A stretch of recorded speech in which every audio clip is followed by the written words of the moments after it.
Olá, seja muito bem-vindo ao meu canal do YouTube. Se você é novo por aqui, eu peço a você, inscreva-se nesse canal, ative o sininho, deixe o seu like, o seu comentário e também você pode compartilhar este vídeo para vários grupos no WhatsApp que você tem, da sua família, da sua igreja, da sua empresa, porque o meu objetivo aqui é semear a boa, perfeita e agradável vontade de Deus através das Escrituras. Estamos chegando a 300 inscritos e isso muito alegra o meu coração, porque eu vejo aqui uma comunidade de pessoas querendo aprender cada vez mais sobre a palavra de Deus, que é viva e eficaz. Não diferente, falando sobre discipulado hoje, eu trouxe uma temática impactante. Eu quero falar sobre hoje, não departamentize a sua missão. Isso mesmo, não departamentize a sua missão. E eu quero usar como base Mateus capítulo 28, verso 18 ao 20,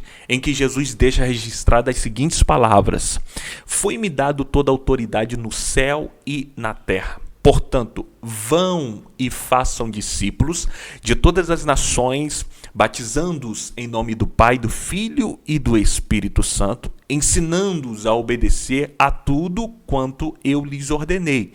E eu estarei com vocês todos os dias até a consumação dos séculos. É muito interessante porque muitas pessoas acreditam que o verbo principal deste versículo, desta ordenança, é o ide. Por isso que as pessoas acabam departamentizando a sua chamada, a sua missão, que é o ID. As pessoas falam, mas o ID não é para mim, o ID é para o missionário. O ID não é para mim, o ID é para o departamento de missões, para o departamento de evangelismo. Só que Jesus nos mostra aqui que o verbo principal desses versos aqui não é o ide, e sim o fazei discípulos. Sabe por quê? Porque há dois princípios subordinados ao fazer discípulos no original do grego aqui. São eles: indo e também à medida que você vai. Então existem dois princípios subordinados às palavras que Jesus proferiu dizendo: ide, fazei discípulos. Então, esses dois princípios são indo e também à medida que você vai. Então, à medida que você vai, você precisa evangelizar. À medida que você vai, você precisa proclamar, você precisa falar das boas novas de Jesus. Você não pode departamentizar a sua missão. Você não pode deixar a sua missão no departamento da sua igreja. Não, a sua missão é de evangelizar e de pregar. Olha que interessante, porque a igreja primitiva entendeu esta ordenança de Jesus e vivia dia após dia essa ordenança. Em Atos 8:4, Lucas deixa registradas as seguintes palavras: os que haviam sido dispersos pregavam. Uma pausa. O que haviam sido dispersos pregavam a palavra por onde quer que fosse. A palavra pregavam no grego significa euagelizo. Euagelizo. O que significa isso? Significa que eles declararam boas notícias, significa que essas notícias eram jubilosas e notícias da boa, perfeita e agradável vontade de Deus. Eles declaravam a bondade de Deus. Olha que coisa impressionante. Então, no capítulo anterior, o capítulo de número 7 de Atos dos Apóstolos, quem morre como mártires? Estevão morre como mártir. E com a sua morte e Saulo ali perseguindo a igreja é dispersa por todo mundo. Então os primeiros cristãos, o que acontecia ali? Eles perdiam sua casa, perdia fazenda, perdia dinheiro, perdia empresa, perdia fábrica, perdia tudo. Só que eles pegavam tudo que tinha na sua frente e seguiam. Ia embora para outra nação, iam embora para outra cidade, só que não deixavam de cumprir a sua missão, que é evangelizar, que é pregar as boas novas às pessoas pessoas que eles encontravam pelo caminho. Então a mulher que estava correndo, a mulher que estava saindo de Jerusalém, saindo da sua nação, indo embora, parava no meio de um rio para lavar a roupa dos seus filhos, a sua própria roupa.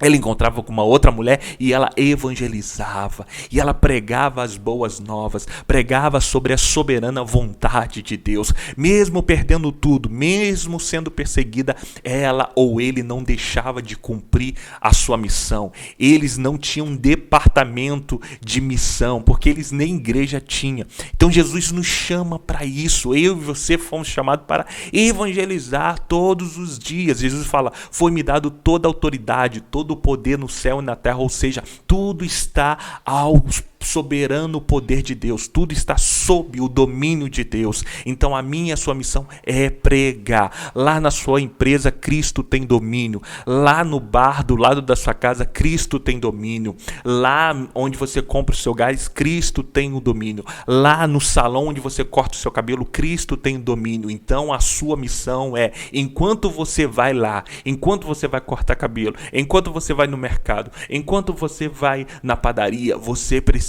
ir indo fazendo missão, ir pregando o evangelho, ir anunciando as boas novas, ir anunciando a poderosa palavra de Deus. Aí, logo abaixo, no capítulo 8, verso 4, a igreja é dispersa e os cristãos do primeiro século iam proclamando, iam pregando. Aí logo abaixo, no verso 5, de Atos, Lucas deixa registrado assim: Filipe, descendo à cidade de Samaria, anunciava-lhes a Cristo. Este anunciar a Cristo aqui no original do grego já não é mais euagelizo, Essa palavra anunciava aqui no grego significa querusso. O que é o querusso? Oficiar como arauto, proclamar como um arauto, dizer como um arauto. Isso significa que esse querusso está rodeado de um formalismo. Então, um arauto era aquele representante de um rei. Quando um arauto ia da sua nação para outra nação, ele proclamava que o seu rei estava vindo para passar por essa nação ou estar nessa nação. Então ele começava a proclamar, mas ele ia em praça pública, esperava ali várias pessoas se reunirem em volta dele para ele começar a proclamar, para ele falar das vitórias do seu rei, a falar sobre as conquistas que estavam no currículo do seu rei. Então ele explicava, ele ali diante das pessoas de uma forma mais formal, ele anunciava sobre a vinda do seu rei. Então Filipe, ele faz dessa seguinte forma. Então ele está ali de forma formal, discipulando, ensinando. Então há dois tipos de pregação. O primeiro tipo de pregação é quando a igreja foi dispersa, foi proclamando. O segundo tipo de pregação é o querusso, ou seja, há mais formalidade, onde pessoas estão ali assentadas, estão ali ouvindo a palavra, a exposição da mensagem de Jesus Cristo. Ok? Avançando um pouco mais, discipulado só se faz batizando e ensinando. Então Jesus fala, foi-me dada autoridade nos céus e na terra, portanto, ide batizando todos em nome do Pai, do Filho e do Espírito Santo. Então primeiro ele fala sobre o batismo e depois ele fala ensinando a guardar todas as coisas. É muito interessante porque o que significa batismo no contexto das palavras de Jesus? Significa que um sinal visível diante de pessoas, diante da comunidade, diante da vizinhança, diante da família, diante da parentela, que essa pessoa está ingressando no processo de se tornar a imagem e semelhança de Jesus. Então, batismo significa um sinal visível perante a comunidade e a sociedade em que eu me comprometi em ingressar no processo que fará com que eu me torne a imagem e semelhança de Jesus Cristo. Ele ou ela inicia no arrependimento e na submissão soberana de Jesus Cristo, o Senhor que governa o mundo, ok? Então esse ingresso significa batismo. Esse batismo é um ingresso também no arrependimento e um ingresso na submissão soberana do Senhor Jesus Cristo. Isso significa batismo. Depois ele fala sobre ensino. Os primeiros discípulos saíam batizando as pessoas e depois discipulando. Diferente de hoje. Hoje a gente coloca a pessoa dentro de uma sala e a gente discipula a pessoa por apenas 3 meses, leva ela ao tanque batismal, joga ela na água, tira ela e deixa ela à mercê do seu cristianismo. Ou seja, agora você vive aí, vai ler a Bíblia, vai orar, vai estudar e vai ser crente. Só que essa forma de discipulado é errado. Jesus mostra que é totalmente diferente. Primeiro eles batizavam, depois eles ensinavam. Por que depois eles ensinavam? Porque o ensino após o batismo tornava-se padrão. O ensino após o batismo era um período de uma vida toda. Então não era apenas 3 meses para batizar e depois esquece a pessoa. Não, era batismo, depois a vida toda discipulando aquela pessoa. A vida toda encontrando-se com aquela pessoa para falar sobre Cristo, sobre as obras de Cristo. Então nós precisamos reavaliar a nossa vida de discípulo de Jesus Cristo e voltar à essência das Escrituras. Não estou falando que é errado você passar por um curso de batismo. Não, você pode passar 3 meses sendo ensinado sobre quem é Cristo, o que é a palavra de Deus, sobre a essência da doutrina cristã. Só que depois do batismo, nós como igreja precisamos continuar esse trabalho de discipulado para a vida toda. Pastor tem que ser discipulado por pastor, líder tem que ser discipulado pelo seu pastor, e todos os responsáveis de departamento da igreja precisam passar por discipulado. O discipulado é uma jornada da vida toda, é para todo sempre. Esse livro aqui sobre a treliça e a videira, que eu tirei algumas palavras aqui, vale muito a pena você ler esse livro aqui. Fala sobre isso, a mentalidade de discipulado que muda, que transforma tudo. Esse aqui é um livraço. Ele nos mostra que o discipulado ele é para a vida toda. E esses discípulos de Jesus aqui, eles entendiam isso. Então Jesus, ele dá essa seguinte ordenança para os discípulos. Ele fala, portanto, vão e façam discípulos de todas as nações, primeiro batizando-os em nome do Pai, do Filho e do Espírito Santo, e depois ensinando-os a guardar todas as coisas que eu tenho vos ordenado. O ensino ou o ensinar que os discípulos tinham que fazer, tinham que cumprir essa tarefa, reproduz o que o próprio Jesus fez por um tempo de 3 anos e meio na vida deles. Então esse discipular que Jesus fala, ensinar que Jesus fala, foi a mesma atividade que Cristo fez com Pedro, com Tiago, fez com todos os discípulos, os apóstolos ali, fez com o apóstolo Paulo. É o discipulado, é o ensino. Beleza? É ensinar tudo aquilo que Jesus ensinou. O que ele ensinou? Ele ensinou quem é o Pai, a essência do Pai. Ele ensinou quem é Ele, quem é o próprio Cristo, a sua missão. Ele falou sobre o Paráclitos, ou seja, o outro Consolador, o Espírito Santo. Ele falou sobre o serviço cristão, que o crente precisa servir uns aos outros. Ele falou sobre o amor cristão. Ele falou sobre a humildade. Ele falou sobre a busca do reino de Deus e a sua justiça. Ele falou sobre como nós devemos orar. Ele falou sobre o divórcio, a importância de se ensinar sobre o divórcio. Ele falou sobre a repreensão do irmão em pecado. Ele ensinou muitas coisas e ele ordenou com que os discípulos pudessem também discipular o próximo. Então, é muito conteúdo de Jesus, é muito conteúdo. 3 meses não dá para esgotar o assunto. E posso te falar, uma vida inteira de 40, 50, 60, 70, 80, 90 ou 100 anos, uma vida inteira não consegue esgotar o assunto, não consegue esgotar o discipulado que Jesus nos proporcionou. O mesmo discipulado que Jesus trouxe para aqueles seus discípulos, seus seguidores, seus alunos.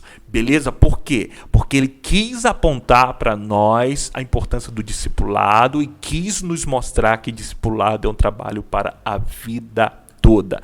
Considerações finais e para que possamos refletir sobre a minha e a sua missão no discipulado. Se não estamos gerando discípulos, isso significa que só estamos matriculados na escola de Cristo, mas não nos tornamos realmente alunos do Mestre Jesus.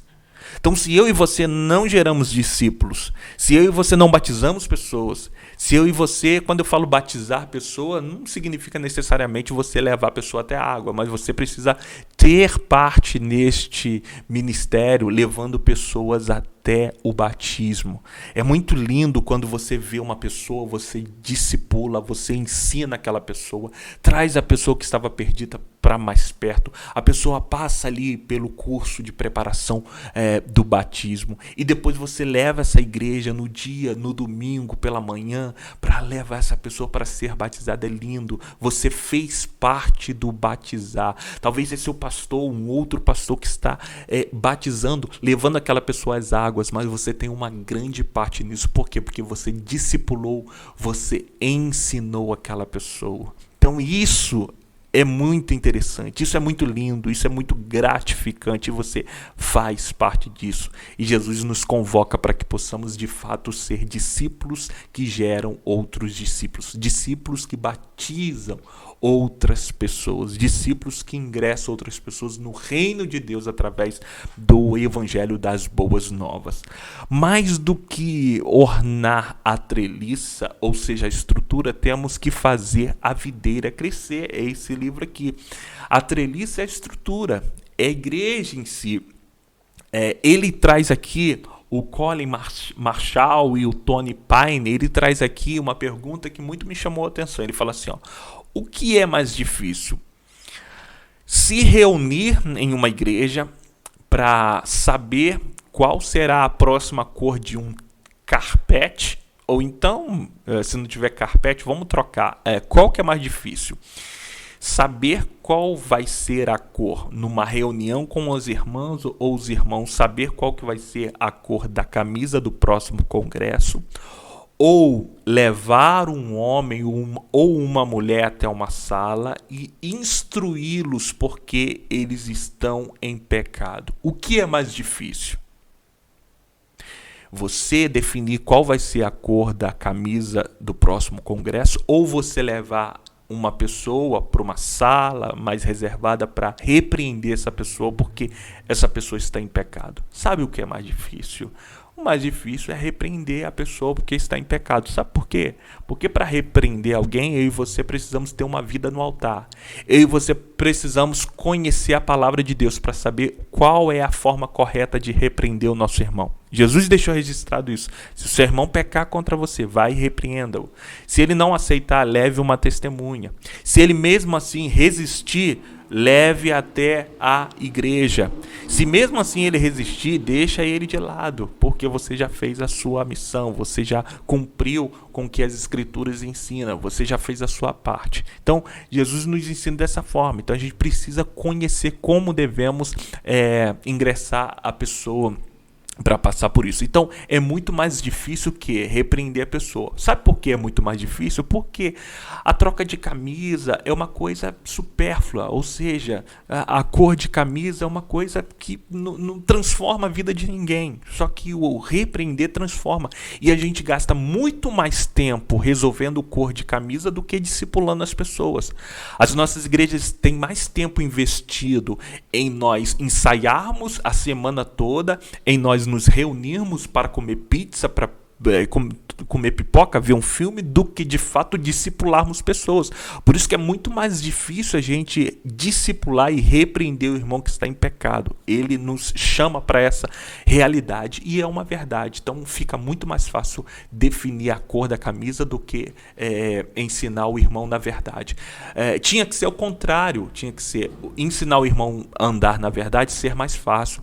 E como não é, a gente dá muito mais tempo, muito mais empenho, muito mais força, a estrutura do que a videira em si. Videira aqui nesse livro significa pessoas. A treliça, que é a estrutura que segura a videira, significa a instituição, a igreja. E para finalizar, pregar a palavra no poder do Espírito Santo e ver pessoas sendo convertidas, transformadas, amadurecidas, essa é a obra de plantar, regar, fertilizar e cuidar da videira. Somos chamados para empenharmos muito mais tempo na videira do que na treliça. A treliça serve a videira e não ao contrário. A videira não serve a treliça, a videira serve o agricultor. A videira serve aquele que a plantou. Então a treliça serve para segurar e dar estrutura e base à videira, e a videira serve para fornecer frutos para servir ao agricultor. Agora uma pergunta que eu faço para você pensar você está empenhando mais tempo em servir a treliça, ou você está ganhando mais tempo, empenhando forças e tempo em gerar fruto para servir o agricultor? Se você está empenhando suas forças e tempo em servir a treliça, você está errado, você está num caminho errado, você está num caminho antibíblico. Mas se você tem empenhado força, tempo, para quê? Para regar, fertilizar, para cuidar da videira em si, que são pessoas, que esta videira vai gerar frutos para o dono da plantação, você está no caminho certo. Essa é nossa missão e precisamos empenhar força e tempo para estarmos na videira verdadeira, que é Jesus, e assim vamos naturalmente gerar frutos. Se esse vídeo te edificou e abençoou a sua vida sobre discipulado, eu peço a você que você possa compartilhar para mais pessoas, para que as pessoas não departamentize a sua missão. Somos chamados para não departamentizar a nossa missão, tá bom? Deus abençoe sua vida, até o próximo vídeo e tchau.